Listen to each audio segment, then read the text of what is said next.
7h30, Carlos Ferreira chegando por aqui para trazer informações do esporte. E claro, tem que ser de Paysandu. Temos que começar com o Paysandu. Mas eu estou convencido de que é de propósito. Eu não ia comentar nada, mas já que você está falando... Depois dos pequeninos, estou eu aqui de novo. Bom dia, Flávia. É para seguir o raciocínio. Bom dia a todo mundo.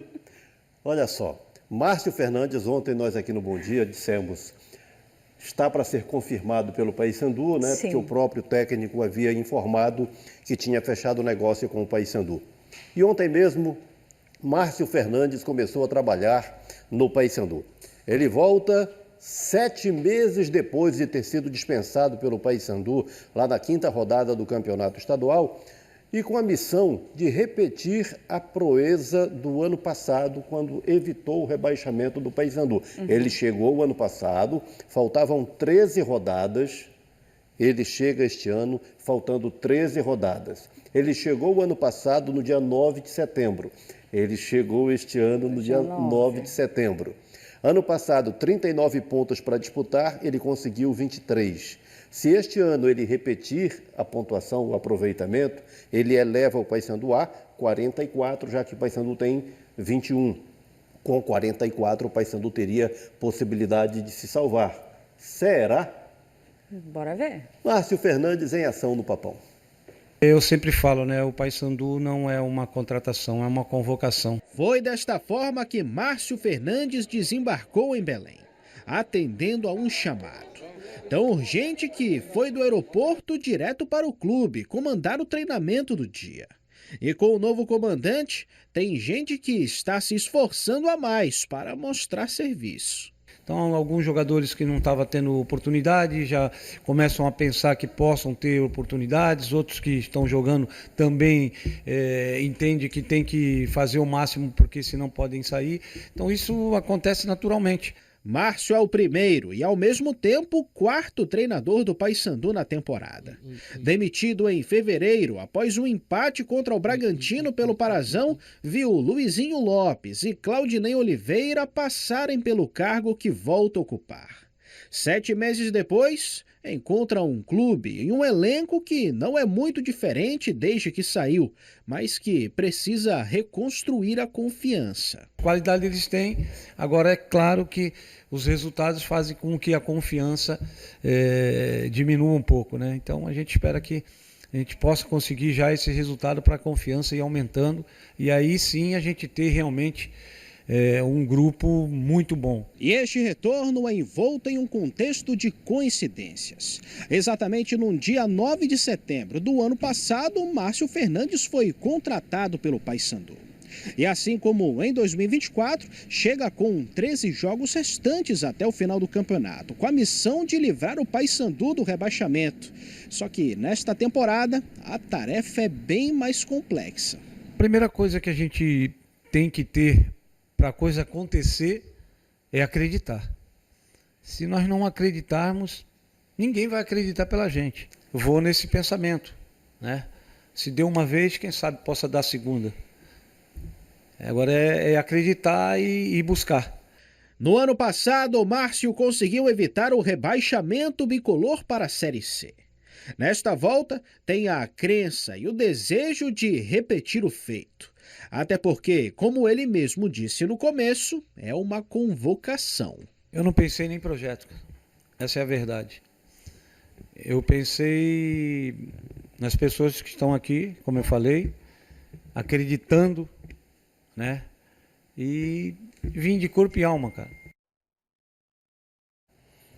Olha, o Paysandu, a rotina do Paysandu, vamos lá. 2022, o Paysandu sobrou na primeira fase da Série C, aí era tido como absoluto favorito, aí o time desabou na etapa decisiva, Roberto Fonseca era o técnico. Agora, aí 2023, o Paysandu luta contra rebaixamento na Série C, chega Hélio dos Anjos, batendo na mesa, falando grosso e transformando a rotina do Paysandu, aí o Paysandu consegue não apenas se salvar do rebaixamento, mas subir da C para B. Ano passado, Paysandu vivendo um drama de luta contra rebaixamento. Chama Márcio Fernandes, Márcio chega e consegue ajustar o time e evita o rebaixamento. 2025, o mesmo cenário de 2024, com as coincidências que nós já colocamos aqui. O Paysandu precisa achar um projeto que lhe dê estabilidade no futebol e seguir um projeto. Ficar vivendo de remendos assim, um dia o abuso da sorte cobra o preço, né? Então, que o Márcio, de fato, tenha êxito nessa missão no Paysandu. Como ele falou, e é verdade, o ponto de partida é acreditar. São 13 rodadas, então há muita coisa para acontecer. 1/3 do campeonato pela frente, há muita coisa para acontecer. A condição do Paysandu é muito desfavorável, tem apenas 21 pontos, enquanto o primeiro time fora da zona do rebaixamento tem 28. Então, é toda uma grande batalha, fazendo pontos e torcendo contra quem está acima para conseguir esse milagre, entre aspas, de sair da zona do rebaixamento. Mas precisa haver, dentro do Paysandu, uma reflexão. Esse histórico que eu coloquei aqui não é coincidência.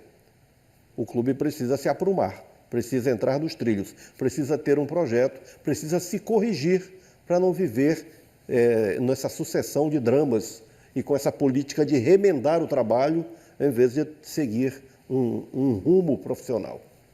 A gente segue falando de Paysandu, né? Porque diante desse cenário, a fé pode fazer muita diferença. Pois é, seu Márcio falou há pouco que o primeiro ponto é acreditar, né? É ter crença. Aqui num outro campo, que é no campo religioso, o goleiro do Paysandu, Gabriel Mesquita, é um grande exemplo. Vamos vê-lo em ação, numa pregação para jovens, agora no feriado, né? Olha ele aí, Gabriel Mesquita. Vamos ouvir um pouco?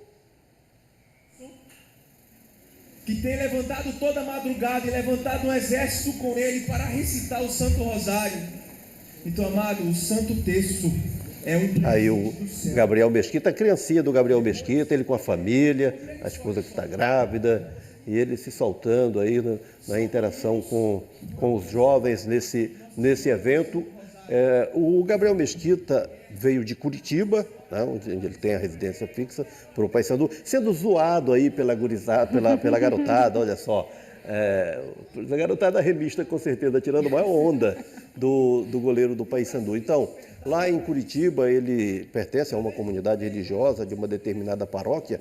Ele está em Belém, mas está em interação permanente lá com o grupo religioso dele. E aqui, participando de eventos como nós mostramos há pouco. Estamos numa fase pré-sírio, né? Sim. Então, trazemos esse exemplo de religiosidade, de fé católica do goleiro do Paysandu. E como bem disse a Fábia, a fé, nesse momento crítico do Paysandu, essa força espiritual pode ser uma bela contribuição dentro da causa do Paysandu, que é de cair de prateleira no futebol brasileiro, cair da Série B para a Série C, o que gera um impacto não só moral, mas financeiro também. Sim.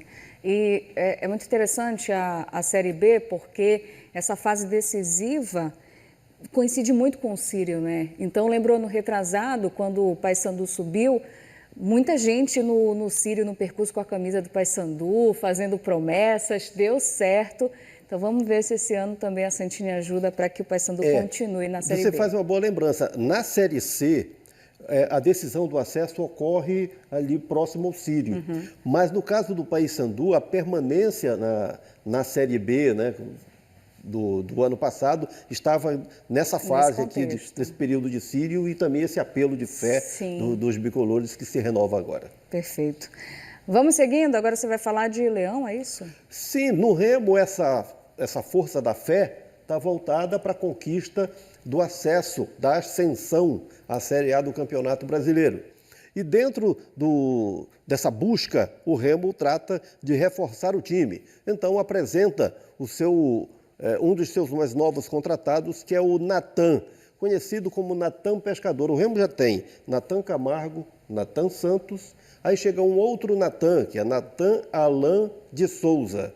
Aí veio com o apelido de pescador para diferenciar dos Natãs que o Remo já tem no elenco. Enfim, ele chega com a missão de ser um reforço para o time azulino. O pescador está devidamente apresentado no clube do Remo? Espera aí, estranhou o apelido do meio-campista Natan? Ele mesmo explica. Eu venho de família que sempre gostou muito de pescaria, né? Eu, nas minhas horas vagas, eu sou um cara muito reservado. Eu não gosto de farra, eu sou um cara muito família, então nas minhas horas vagas eu procuro dar uma saída para ficar em contato com a natureza, né? Porque querendo ou não, a gente no mundo do futebol é sempre uma loucura, né? A cabeça do cara fica a milhão. Então nas horas vagas eu sempre procuro dar uma pescada para dar uma descontraída também. Esses momentos de descontração vão ficar para outra hora. O jogador acertou com o Remo para a sequência da Série B. E tudo foi depois de um papo com o executivo de futebol remista. Foi muito rápida a conversa, né? Quando o Braz ligou, eu falei pro meu pai, pô, o Braz, tudo que ele já conquistou, um cara aí renomado no futebol, né? Então, quando ele ligou lá, eu falei, pai, não, vambora. Eu quero esse desafio também para mim. E não foi só o papo com Marcos Braz que fez o meia aceitar o desafio de defender o Leão. Mesmo de longe, Natan soube da fama do Fenômeno Azul, destaque nacional. Além do projeto, a paixão da torcida, né? Eu vi uma matéria que estava entre as 20 maiores torcidas do Brasil, né? Isso daí, querendo ou não, é um motivo a mais para eu poder vir para cá. E falar de torcida grande, ele sabe bem. Passou por clubes como o Atlético Paranaense, onde foi revelado, mais 4 temporadas no Atlético Mineiro, 1 ano no Fluminense e vinha desde 2023 no Grêmio, onde fez a última partida no dia 29 de maio contra o Sportivo Luquenho do Paraguai, pela Copa Sul-Americana. Ele também já jogou no futebol europeu, além de ter disputado o Mundial Sub-17 em 2013, sendo camisa 10 da seleção brasileira. Mesmo com toda essa rodagem, o meia de 29 anos acabou se surpreendendo com o que encontrou no Remo. Apesar de ser um pouco novo, né, eu já tive bastante rodagem e com toda certeza esse é um dos elencos que eu vejo que é mais unido, né? No dia a dia ali, o grupo é muito focado, trabalha muito, né? A gente chega muito cedo aqui, já faz todo o trabalho e eu tenho certeza que se continuar assim, o acesso vai vir. O sossegado Natan chega motivado para disputar a primeira Série B na carreira.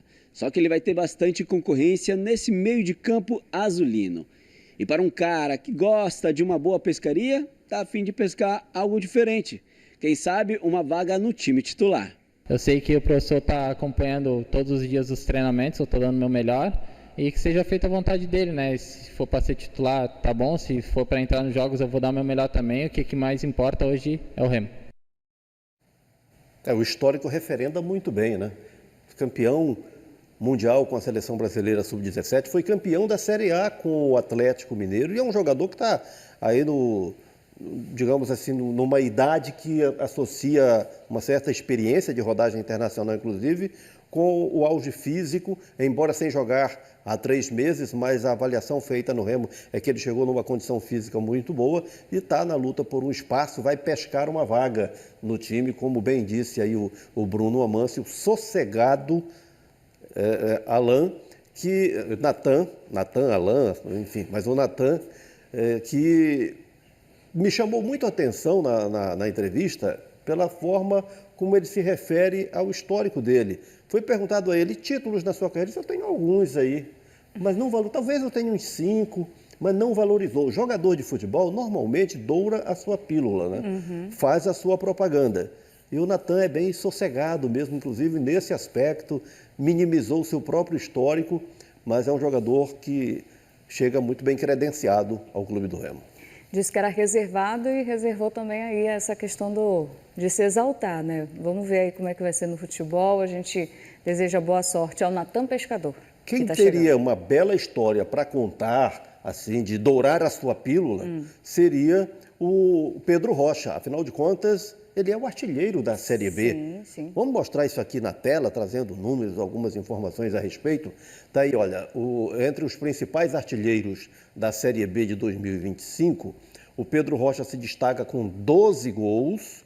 Vamos ver quem é que vem a seguir, quem são os mais próximos do Pedro Rocha. O Carlão da Ferroviária, o Anselmo Ramon do Goiás e o Alisson Safira do Cuiabá estão empatados com 8 gols. Então, o Pedro Rocha está com uma vantagem de 4 gols sobre os principais concorrentes. E aí eu vou dizer o seguinte, há 4 décadas o Remo não faz um artilheiro de campeonato brasileiro. O último foi o Dadinho em 1984, antes disso em 72 o Rubilota. Agora o futebol do Pará já teve outros artilheiros de campeonato brasileiro, como o Michel no São Raimundo de Santarém na primeira Série D, lá em 2011, como o Bruno Rangel pelo Paysandu na Série C, como Paulo César pela Tuna lá em 1985 na Taça de Prata, ou como o Van Dijk na Copa dos Campeões. Outros bateram na trave, né, entraram numa concorrência acirrada e não conseguiram, Cacaio, Fábio Oliveira, Valdomiro, mas o futebol do Pará tem aí o seu pacote de grandes artilheiros. Robigol na Série A, na última rodada que foi superado pelo Romário, e agora está aí o Pedro Rocha aparecendo, se destacando como o maior artilheiro da Série B 2025. Vamos agora sair dos profissionais? Hora dos amadores.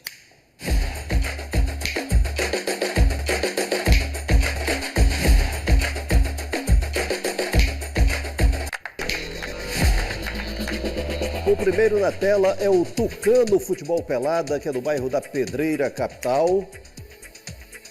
Flamengo, campeão sênior do Caixa Pará, Ananindeua. Senhores da Bola, Icoaraci. Caça Cachaça. O Caça Cachaça é de Águas Lindas, Ananindeua. Projeto Pernod, Santarém Novo. Paraense, campeão de veteranos de Bujaru. Família Pojo, Marambaia, Belém, foto retrô aqui na tela do Bom Dia. Quarentão Esporte Clube de Barcarena. Otília Futebol Pelada, bairro da Pedreira, Belém. Tribunal de Contas do Estado, aí o time do TCE, capital, foi só o primeiro tempo dos times amadores aqui no Bom Dia. Então daqui a pouquinho tem mais, mas antes... Gols. Chuva Vamos de lá, gols. voltar para a tela com Gabigol da Tuna Sub-10, jogo contra o Remo, por cobertura. Ele mata o goleiro, olha, o goleiro ficou desesperado ali. Grande gol do Gabriel da Tuna Sub-10. E já vamos avançando com Eduardo Duarte, 6 anos, a escolinha M4 aqui da capital. Fez 2 gols, né? Tem esse gol aí, nós vamos a mais um do Eduardo, de apenas 6 anos, agora na cobrança de falta. Ele foi lá em cima, olha, nada para o goleiro. Eduardo, escolinha M4. Erlan, escolinha Jovens Promessas de Peixe Boi, cobrança de pênalti. E de canhota, ele põe lá no ângulo, bola para a rede do Erlan. Cauã tem 6 anos, a escolinha do Flamengo lá em Breves. Ele atravessa quase toda a quadra, vai dominando, rompendo, deixando a marcação para trás, chega na cara do gol e completa o serviço. Olha aí, Matheus Davó e alguns outros dos profissionais, né, que vão à cara do gol e não fazem. Ana Letícia, Flamengo de Breves. Opa. Cobrança de pênalti e a Aninha manda para a rede. Tiro para o alto, tiro para o gol. Ana Letícia, lá de Breves. Davi Rian, escolinha Amigos da Vila, Icoaraci. Olha aí o guri.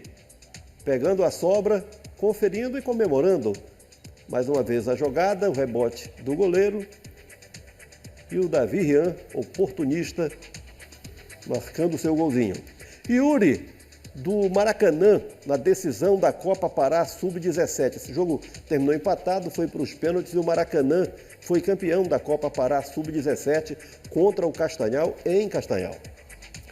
Tobinha, do Cuiarana, campeão de Magalhães Barata. Atenção, Fábia, sai o gol e tem invasão de campo, nada mais raiz, né? Que festa lá em Magalhães Barata na decisão do E campeonato chuva de local. bebida também, né? Na comemoração. Tem mais, olha de novo. Tobinha mais uma vez. Gol do Cuiarana. O Mais pessoal uma estava vez. animado. Campo invadido.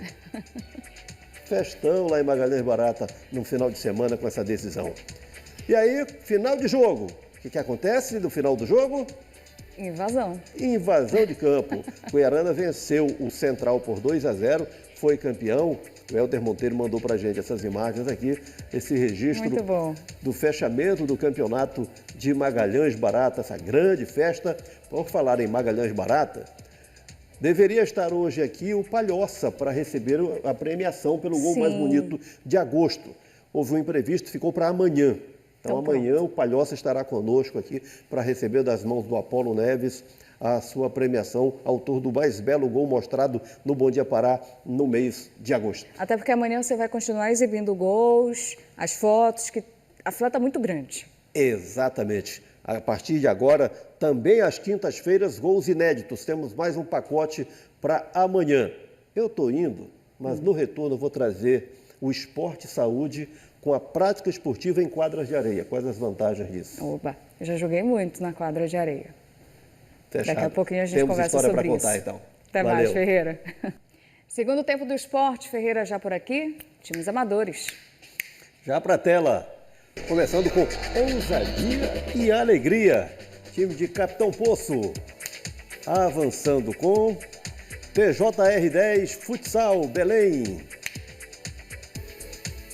Fila Esporte Clube é de Baião. Fute Bagaceira, Pirituia. Luziense, de Santa Luzia do Pará. O Remo Master, que fez um amistoso no final de semana em Santa Isabel do Pará. Edil, Aldeci, Jaime e companhia. Seleção de Medicilândia, que não esperou um estalar de dedos.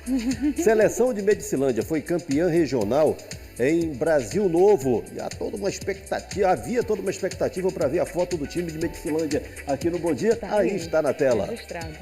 O Paysandu do Residencial Panorama 21, capital. Vamos agora falar de saúde? Esporte Saúde na tela.